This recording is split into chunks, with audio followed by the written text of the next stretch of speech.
Well, two of those Canadians were Jenna Dolly and Malik Doshi. Jenna is a social worker from Ontario who asked about childcare, and Malik is from Regina and grilled Trudeau on national security. They did a fabulous job, and we wanted to find out firsthand how Jenna and Malik felt about their meeting with the Prime Minister. So let's bring them in. They both join us live from Ottawa now. Jenna, I just want to start with you. You go in there, there's nobody else in the room, the Prime Minister, you, and a cameraman. What was that like? Was it intimidating? Actually, it brought the nerves down a little bit more, actually, because it was just me and him and the cameraman. So, you know, the conversation flowed and it felt, you know, authentic, and that was helpful for me anyways to get my point across. And you focused on the cost of living for medium income families. Yep. Did Trudeau ease your concerns at all? I'm not sure if he eased my concerns. He definitely made me feel like he cared about them. But it will be interesting to see, you know, in the next coming, you know, few months and years to come, you know, what he actually does to help families across Canada. So it's more like we'll check back in with you to see if he... that's kind of where I'm at right now. I think we're past acknowledgement, and I think we're looking for a plan and that plan to be executed. So it was great that he acknowledged the issues, and I'm just, you know, hoping to see change. Malik, let's bring you in here. Your concerns were about national security. What did you think of the Prime Minister's response? It was good. Mr. Prime Minister has some plans which he has made, and I went to discuss national security and our military operations in Middle East. It was a fantastic experience. I might not agree with all what he said or the plan he had. I had my own plan, or I had some solutions myself created, so I had an opportunity to discuss my solutions or what I think could be the line of action. So first off, what didn't you agree with? I didn't agree with pulling off 6 jets. So Why is that? Because I think if we want to be the part of the coalition, the coalition, and we want to do more, we need to intensify the bombings. Because if you read media reports, what ICC is doing to the Yazidis, the Kurds, it is really, really sad for those people living over there. So if you want to empower those Kurds, we need to train them. That's an excellent idea, that they need to take on their own battle. You know, they can't depend upon help from outside world for long. But the point is, right now they are not trained. So we need to do both things simultaneously. We need to think simultaneously. Do you think with what you were telling him there last night, do you think you changed his mind at all? Do you think that there was any potential for that? I don't think so. I mean, I really don't know. But the good point was at least I had an opportunity or a platform to convey my views. Agreed or disagreed is a secondary thing. The most primary thing is the accessibility to talk to the highest office in this country.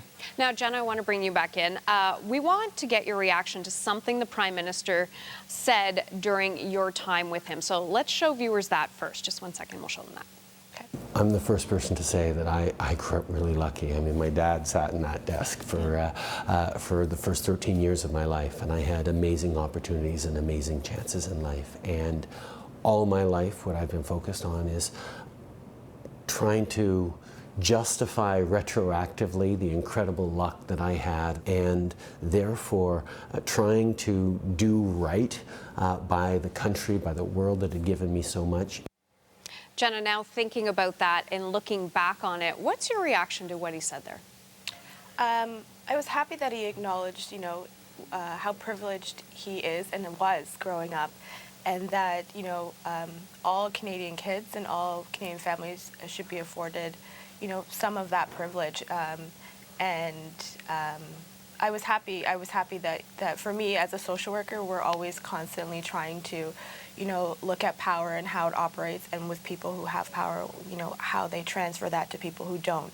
And I think he had an opportunity to use that space to say, hey, you know, I'm in a position where I am privileged and I have an ability to change certain circles, and I'm hoping that he takes that to heart and never forgets that. Now, Malik, I want to show you a part of the conversation that happened with Justin Trudeau after you sat down with him, with Mr. Peter Mansbridge. Take a look at that and we'll get your reaction to it. Are you morally opposed to bombing? No, I think as has been done in the past, you make decisions on a case-by-case basis as to where and how to engage Canadian troops. There's no more important choice that has so many lives on the line than the decision by a government to send troops into harm's way. Malik, what do you think of that response? That was a little bit surprising from what I discussed earlier with him one-on-one. So that is a good acknowledgement that he's serious about our operations in Middle East. So what did you guys hear from the other participants? You are 2 of 10. What was your reaction to them as well? We'll go with Jennifer. Sorry. I was just in awe, like everybody's issues from like Nikki and, missing and murdered Indigenous women to, Gary and being that 1%er, but really hearing like his perspective and totally changing my mind on how I thought about, his issues, to Charlotte and, student issues, and everybody else. Like, it was just incredible. Like, 9 amazing people from Canada got together and we formed a bond, and we appreciated where everybody was coming from. And I think going forward, we'll always continue to support each other. When you were sitting in that room, Jenna, is there something that maybe we didn't see on TV that you want to share, or something that surprised you about the office? Anything of that sort? I mean, the office is really nice. He really is genuine. And I think for me, there was a lot more emotion that maybe didn't get showed. And I'm a crier, so, I was, choked up when you talk about, my son and my husband and my family. Those things really hit home for me. And so I really, really wanted to convey the emotion behind and the passion that I have for my own family, but for families in Canada and in the city that I work in. You said that he's genuine. Do you feel there's a perception out there that he's not? No, but I think there was, he was kind of like this mystical figure to me. He was, everyone says, every time he comes on, it's magic, and I kind of felt that. Like, I kind of felt like, okay, now I'm in front of him. He's a real person. He has feelings, he has thoughts, he has ideas, and he isn't just this faraway figure that has nothing to do with my life.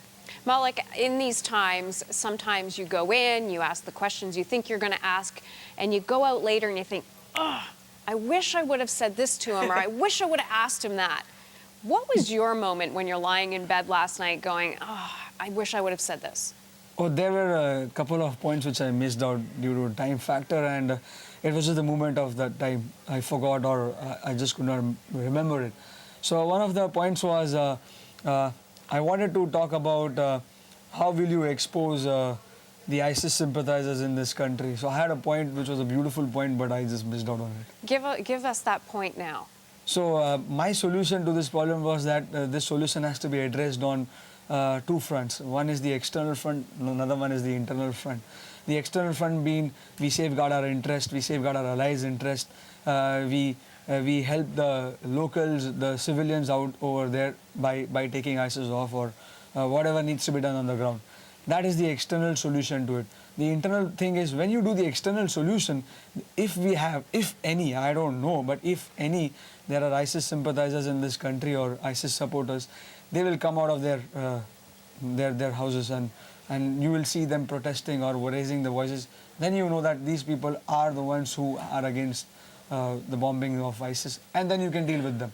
So the point is, before I go into a war, because a war is not fought only on a physical ground, it's an ideological battle, it's a physical battle, it's the battle of ideas as well. So you need to know your enemy first. That you need to know who is your enemy on these lines. You only know right now those are the fighters, but there are so many people who are ideologically backing them, who are financially backing them. So you need to know them, right?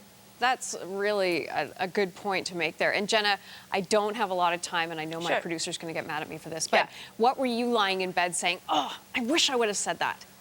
I mean, the second part of my interview, and you can see that online, was really talking about poverty in Canada and really just kind of nailing home to him that there needs to be a restructuring and a revamping of, government programs like EI that's super restrictive, especially towards women on maternity leave. The access to affordable housing and childcare are a serious problem that contribute to people, being stuck.